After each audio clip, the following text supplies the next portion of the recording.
नमस्कार दोस्तों, स्वागत है आपका। तो आज का जो वीडियो ये काफ़ी ज़्यादा महत्वपूर्ण होने वाला है क्योंकि इस समस्या से हम कभी ना कभी ग्रसित जरूर होते हैं। तो इस वीडियो में हम बात करने वाले हैं कि अगर आपने गलत खाते में पैसे भेज दिए तो आप अगर उसे वापस पाना चाहते हो तो आप किस तरीके से उसे वापस पा सकते हैं।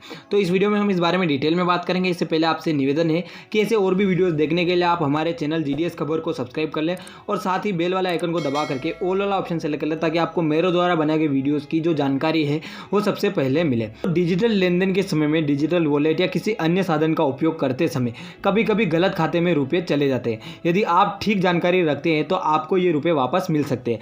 आइए जानते हैं पूरी डिटेल में। भारत में वित्त वर्ष 2019-20 के नवंबर माह तक 2100 करोड़ से अधिक डिजिटल लेन देन किए गए, जबकि वित्त वर्ष 2018-19 में केवल 3134 करोड़ लेन देन हुए थे। इसके अलावा अगर अमाउंट के हिसाब से बात की जाए तो वर्ष 2020 में भारत में $81,8197 मिलियन का लेन देन डिजिटल माध्यम से हुआ था और इसके 2023 तक $1,34,588 मिलियन पहुंचने की उम्मीद की जाती है। इस प्रकार से स्पष्ट है कि भारत में डिजिटल लेन देनों की संख्या लगभग 18.3% सालाना की दर से बढ़ रही है।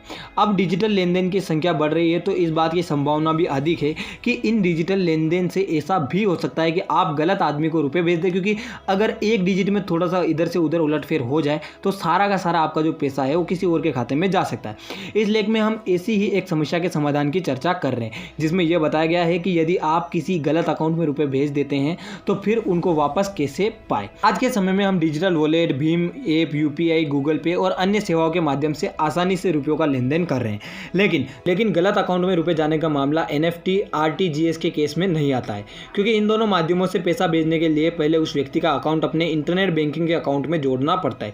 आपका पैसा तभी ट्रांसफर होगा जब वो अकाउंट जिसमें आप रुपये भेजना चाहते हैं वो मौजूद होगा। तो रुपए भेजते समय यदि आप गलत अकाउंट नंबर टाइप कर देते हैं और रुपए भेज देते हैं तो इस केस में दो परिस्थितियां हो सकती हैं। नंबर 1, हो सकता है कि वो अकाउंट किसी के भी नाम आवंटित ना हो। नंबर 2, वो अकाउंट किसी के नाम आवंटित हो। यदि अकाउंट किसी के भी नाम आवंटित नहीं है तो आपको परेशान होने की ज़रूरत नहीं है, क्योंकि आपका रुपए तुरंत कट तो जाएगा, लेकिन जब कोई अकाउंट मौजूद ही नहीं है तो रुपए कुछ घंटे बाद आपके अकाउंट में वापस आ जाएगा। तो इसकी पॉसिबिलिटी भी कई बार बन जाती है, तो ये तो बढ़िया ही बात है। अब बात करते हैं दूसरी दिशा की। मान लो आपने जिस अकाउंट में गलती से रुपया भेज दिया है वो उस बैंक में मौजूद है, तो आपके लिए समस्या हो जाएगी, क्योंकि भेजा गया रुपया गलत अकाउंट में क्रेडिट हो जाएगा। इसका उपाय इस प्रकार है। पहला तो बैंक के ब्रांच मैनेजर और कस्टमर केयर से संपर्क करना होगा। जैसे ही आपको पता चला कि आपका भेजा गया रुपया ठीक अकाउंट में नहीं पहुंचा है तो तुरंत ही अपने बैंक के कस्टमर केयर को ईमेल या फोन के माध्यम से सूचित करें और यह जानने का प्रयास करें कि आपने जिस व्यक्ति के खाते में पैसा भेज दिया है वो खाता किस ब्रांच में है।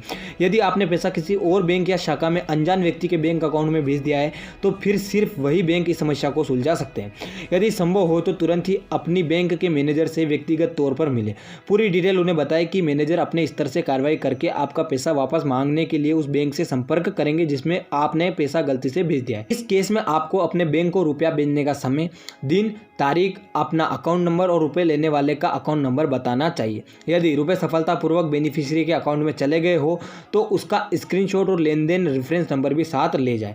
दूसरा, रुपए पाने वाले व्यक्ति की बैंक में शिकायत। आप तुरंत उस ब्रांच में शिकायत करें जहां अनजाने में रुपए प्राप्त करने वाले व्यक्ति का अकाउंट है। संबंधित बैंक का मैनेजर उस व्यक्ति को इस बात की जानकारी देगा और तभी रुपए निकाले जा सकते हैं जब खाताधारक इसकी अनुमति देगा। नंबर 3 है कानूनी कार्रवाई। गलती से रुपए प्राप्त करने वाला व्यक्ति आपकी शिकायत के बावजूद रुपए देने के लिए तैयार नहीं होता है तो आपके पास उसके खिलाफ कानूनी कार्रवाई करने का भी अधिकार है। इस प्रकार इस वीडियो से ये बात स्पष्ट है कि किसी के अकाउंट में गलती से रुपए भेजने के बाद उसे रुपए वापस लेना एक लंबी प्रक्रिया का हिस्सा है, इसलिए डिजिटल लेन देन करते समय बहुत सावधानी बरतने की जरूरत है। तो इससे आपको एक आइडिया लग गया होगा कि चूंकि ये बहुत ही लंबी प्रोसेस है और इस प्रोसेस में अगर आपके पास कम अमाउंट है और आपने कम अमाउंट ट्रांजेक्शन किया तो आप जनरली इस चीज़ को छोड़ दोगे कि ठीक है जाने दो, लेकिन अगर बड़ा अमाउंट होगा तभी आप इस चीज़ की रिगार्डिंग रिएक्शन दोगे। तो समाधान यही है कि जब भी आप ट्रांजेक्शन करें तो अकाउंट नंबर को 2-3 बार जांच लें।